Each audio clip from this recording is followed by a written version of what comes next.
are requiring hospitalization, no matter how many visits it takes. You didn't move to Florida to be sick. You moved here to enjoy the rest of your life. And that's exactly what our team of nurses, therapists, and aides at All County Healthcare help you do. The following programming is furnished by you and your doctor. The content, information, and opinions expressed during the related show are those of the show personalities and guest alone, and not those of Vic Canellis Media Group, its parent, affiliates, or stations. VCMG Live is not responsible for any content, information, or opinions expressed. User bears full responsibility for their reliance on such content, information, or opinions. Amp2.tv presents You and Your Doctor, teaching you to live a longer and healthier life. Proudly sponsored by All County Healthcare, where people are the heart of our business. All County Healthcare is a Medicare certified agency where one call will service all your home care health needs. For more information, call 954-717-7027 or visit our website, allcountyhealthcare.com. Now, let's get informed to living a longer and healthier life. Here is your host for today's show. Good evening, everyone, and welcome to yet another show of You and Your Doctor, sponsored by All County Healthcare. You're able to listen to us on 96.9 and 95.3. And if you're able to watch us, you're able to watch us on amp2.tv. I'm your host for today, Miss Rayma Phillips, and today we are welcoming back a very special guest, Miss Stacy Williams of Williams Medical Group. How are you doing today, Miss Stacy? Just give it. Hello? Hi, I'm doing well. How are you? I'm doing wonderful. We're so happy to have you back on our show tonight. Thank you for having me back. I'm happy to be here. Of course. So since the last time that you were on our show, has anything new and exciting happened with Williams Medical Group? Oh, absolutely. Everything has happened. So for our listener viewers, I'm so sorry. For our listener viewers listening in tonight, do you mind go ahead and tell our listeners a little bit about your background and how you're able to start your practice, just for the people who've not able to met you the last time you were on? Sure. So my name is Stacy Williams, and I'm a nurse practitioner. And I've been practicing in the medical field for over 25 years now. I used to be a registered nurse and decided to further my education to become a nurse practitioner so that I can help more patients, residents, anyone who I felt as if they weren't getting the care they deserved. So I felt that I can fill that niche as far as educating them, as far as medication regimen, and ensuring that our seniors, especially our seniors, are not being over or under medicated. That is definitely very important. I know I said it last time, I'll say it again. The fact that you're just so attentive with all your patients that come into your practice is just very, very remarkable. And we need those types of, physicians down here, especially in South Florida. So tell us a little bit about what's new at your practice. Actually, so I've been able to expand to more facilities, seeing patients there. There has been a great amount of patients that have gotten in contact with me in order to care for them, and this has been a lot of word of mouth, more so than marketing. It's been pretty incredible. That is so amazing to hear. And one thing I can say, word of mouth, people underestimate how powerful it is sometimes, especially when you have a friend telling you about a great physician's office. You're more likely going to take your friend's advice versus something you see on TV. So I'm very, very happy for you. Thank you. It is the medical community is a very small community, and word travels fast. Absolutely. And for our listener viewers wondering tonight, Williams Medical Group is located at 9900 West Sample Road, Suite 300 in Coral Springs, Florida. You're able to reach them at 561-765-5179. And you're able to email them at stacy@williamsmedicalgroup.com. So, Miss Stacy, tell us a little bit about some of the programs and services that you offer at your practice. Well, we offer, we see patients usually around the ages of 15 and older. We do see a lot of 40-year-olds up to 100. Actually, I saw a patient today up to 107, Wow. and which is pretty amazing. Definitely. I know, I felt that way.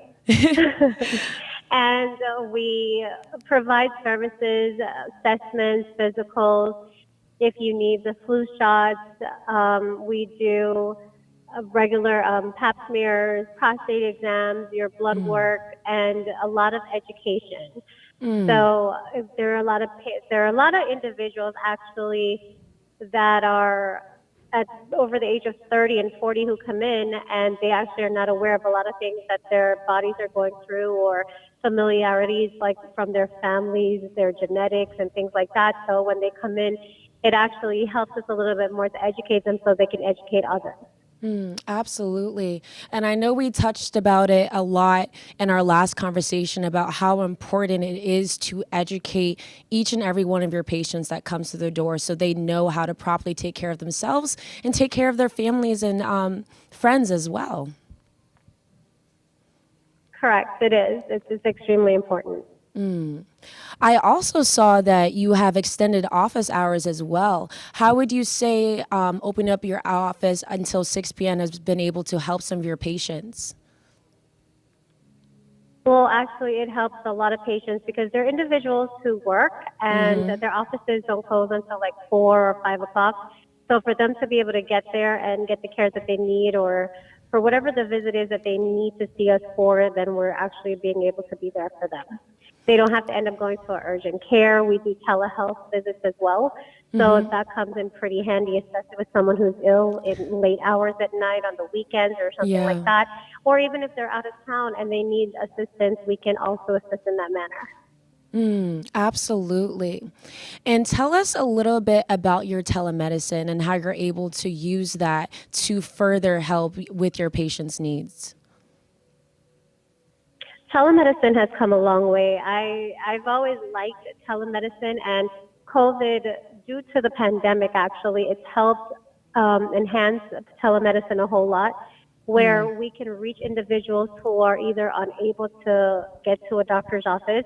Like I said, someone who's really ill, if they're out of town, they can't get to urgent care depending on the hours.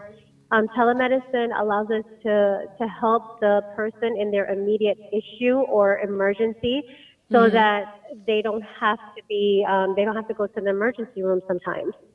So telemedicine is, you can reach someone by phone like we're talking now. You can do FaceTime, you can do it over an iPad, you can do it over a PC. So either way, you're able to visualize that patient and talk to them face to face. And you can also get assessments on them depending if they have equipment at home to check their blood pressures and things like that. So it makes it a lot easier. And the telemedicine software allows us to send prescription medication like ePrescribe, so that it gets to the pharmacy even quicker than you would even calling it in. So it helps a whole lot. And I also saw that you also do home visits as well. We do. So there are residents who are unable to come out because either they had a stroke, they were hospitalized, they just got home. And a lot of times when someone just gets home from the hospital, depending on what situation it is, whether they had a surgery, like I said, they could have had a heart attack, a stroke, or something like that, they're not able to get in and out the car to get to the doctor's office. So we will extend ourselves to go out to their homes. We do the same assessments that we would do in the office, and then we can also have mobile labs go out to them. If they need an X-ray, an EKG, an ultrasound, those things are mobile as well, where we can get it out to them. And a lot of times with pharmacies, if we fill their prescriptions, most of the pharmacies deliver. Wow. So you've really thought about everything, covering every single, thing that could present themselves as an obstacle from patients getting the care that they need. That's truly amazing what you're doing, especially with the telemarketing aspect of it. Would you say that there's any limitations towards some of the telemarketing? Or telemedicine, I'm so sorry. For the telemedicine? Yes. It's okay. Thank you for the compliments. No, the only problem with telemedicine is you can't physically touch the patient. So hands-on is better when you're in front of someone. You can actually check a temperature. You can touch a site that hurts. You can feel a mass that's there, and you can do a better assessment. So that's your obstacle most of the time. But other than that, telemedicine can help someone more than hinder them. So I don't really see it being a problem or many obstacles with it. I think that's the only issue, is just being that person where you can actually put your hands on them to do something. I definitely agree with you there. A big reason for, telemedicine is saves people a lot of money as well from a trip to the emergency room or a trip to urgent care. They're able to call up their physician, which they actually have a relationship with, and you actually know their medical background and things like that. So it just saves, on the patient's end, a lot of time and money too. It does. And another great aspect of telemedicine is when you talk to a patient, when someone comes into your office, they're always nervous. It doesn't matter who it is. They come into the doctor's office, they're always nervous. They're always like, oh my gosh, my blood pressure's going to go higher. I don't know what this person's going to be like. Oh my gosh, what's going to happen today? But when you're on telemedicine and you're seeing this person, they're in the comfort of their home. They're in that environment where they feel safe. And they know that when they're talking to you, they can be at a more comfortable level. So when they're at that level, they're able to open up more to you, and you actually get a lot more information so that you can help them better. Absolutely. We had a doctor on here one time who talked about the right questions to ask when going to your doctor visits. And they mentioned, again, that having those at-home visits or those telemedicine visits actually allows patients to share a lot more about their conditions and how they're feeling, because they don't have as many nerves. And you also don't have that time frame either, like a 15-minute visit or a 20-minute visit. You're able to actually communicate everything with your physician. So again, absolutely amazing what you're doing there. Thank you. I totally agree. So now we're going to get ready for a quick commercial break, and we'll be right back with everyone. Thank you.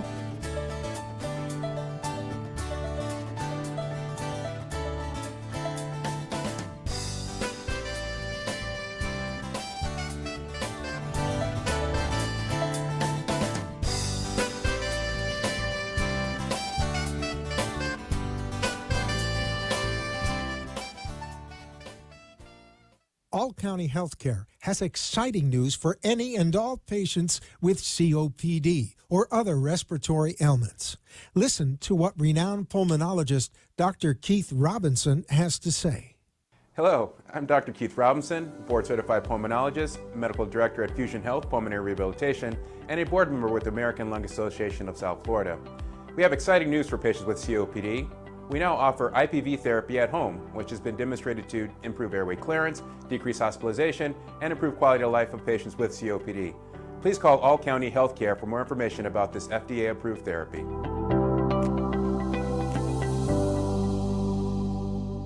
For further information, call All County Healthcare now at 954-717-7027. That is 954-717-7027, or visit our website at allcountyhealthcare.com. You can also find us on Facebook, YouTube, Twitter, Instagram, and LinkedIn. Remember, All County Healthcare always puts the patient's needs first. You are listening to You and Your Doctor, Living Longer and Healthier, an informative show that helps you find answers to questions you always wanted to ask, but did not have that somebody that could make a difference in your life. Call into the show if you have a question at 888-565-1470, and we will put you on the air to inform all our listeners. Now, back to our show.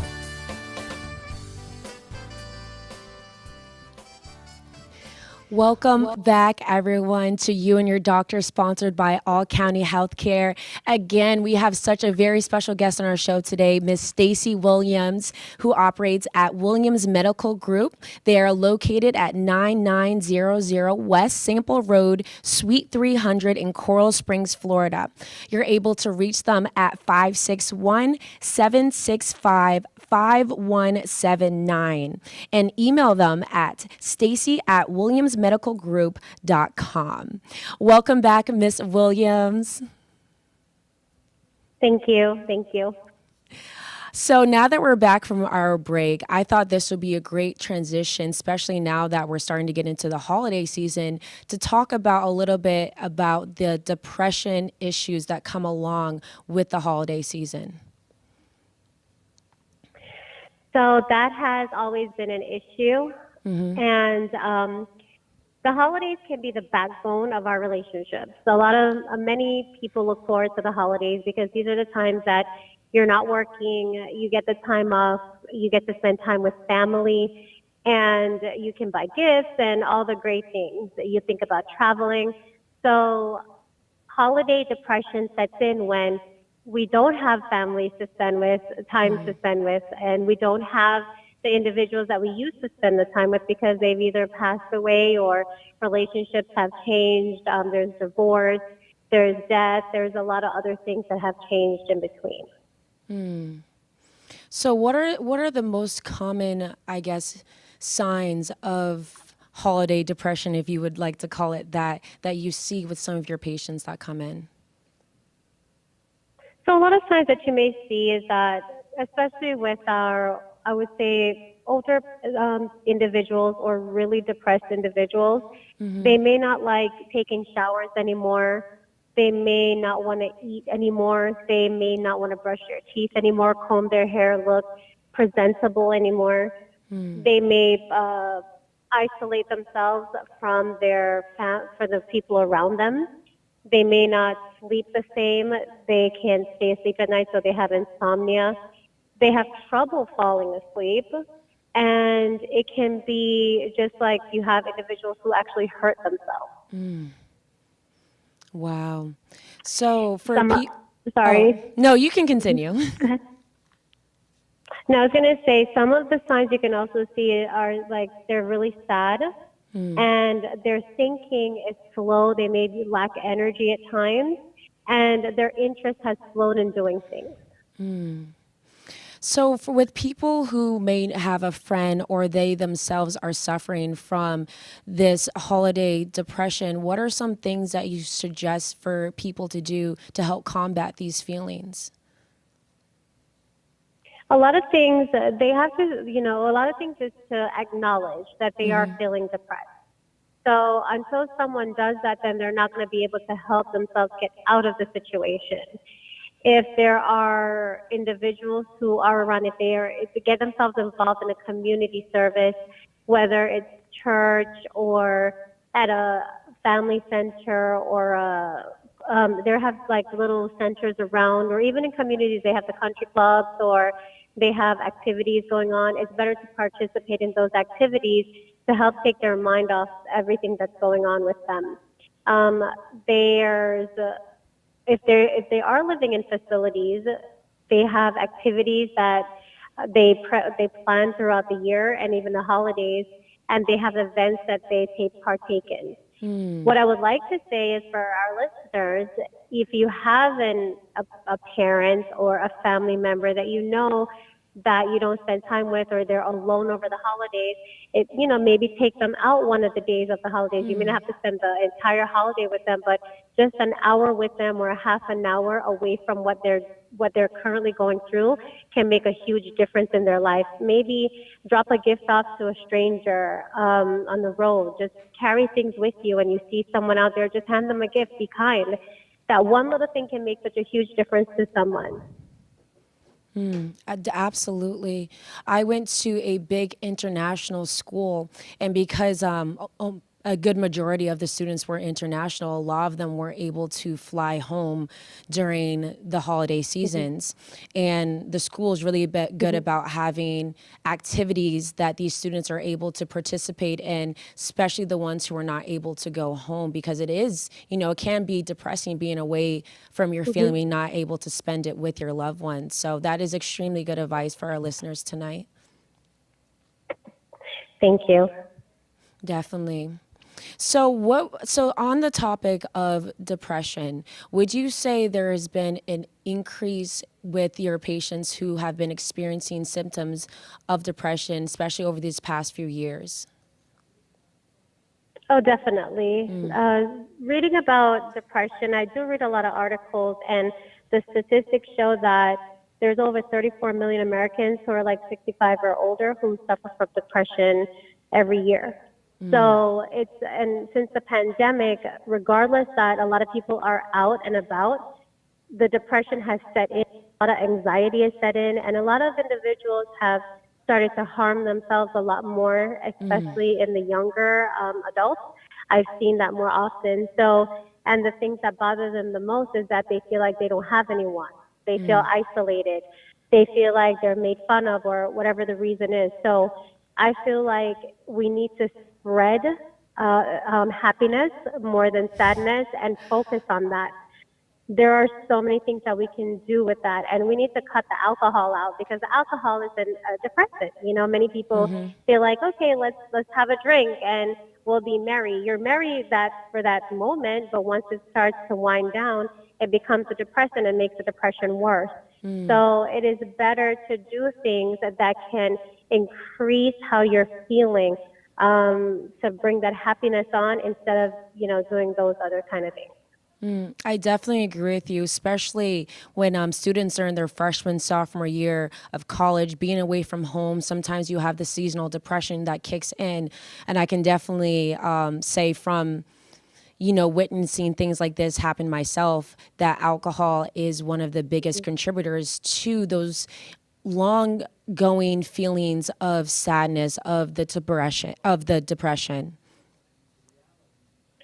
I do agree. I definitely agree. What I would like to tell the listeners is you hear this all around all the time, and people take it as a joke when someone says to love yourself. When someone says to try to find that happiness within yourselves, like, no, you don't really know how that is until you actually do it. And when you learn to love who you are as a person, being alone, then nothing else really matters. Like, you can find happiness anywhere you go. So that's where it starts. And if you can't start there, no matter who comes around you to try to make you happy, to try to do things for you, if you cannot find that within yourself, it's not going to work. You're still going to stay depressed and be unhappy. So we all go through things on a daily basis. There are people dying every day. Obviously, I'm in the medical field, and I deal with a lot of seniors. So I'm seeing death. I'm seeing patients on hospice. I'm seeing all kinds of things. But you have to look at what you do have. Look how the kind of life you have. There's a reason for you to be here, and you need to appreciate every moment of it.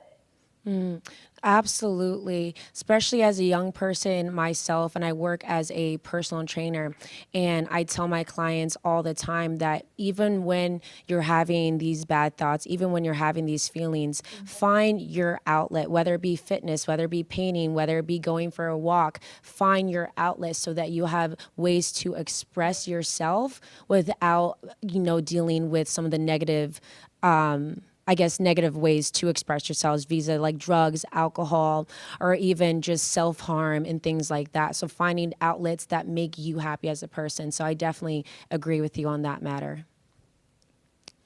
Absolutely. Absolutely. Just talking gets, if you talk about it, talk how you're feeling. And a lot of the things that people tend to forget is you don't have to talk to everyone, but find that person that you can talk to. And for men are the ones who commit suicide more than women. So men don't talk a lot to people about how they're feeling because there's a stigma about men being men. So, Yeah, but it's definitely. okay. It's okay for you to have emotions. It's okay for you to have feelings, and it's okay for you to talk. Because at the end of the day, we're all human beings, and there's we all need that outlet. Absolutely. And we are starting to come to a close on our show now, but just a few last words to end our show today. Please, everyone, take the advice that Miss Stacey Williams is providing today. If you have a friend, whether you're a male, whether you're a female, reach out to them, especially during this holiday season. Make sure that they're not alone, or again, dropping off a gift, getting food for churches, getting food for families, and making sure people feel welcomed and loved around you. And I just want to, again, wish everyone a very happy holiday season. And again, look out for the ones around you, especially this time of year. Thank you.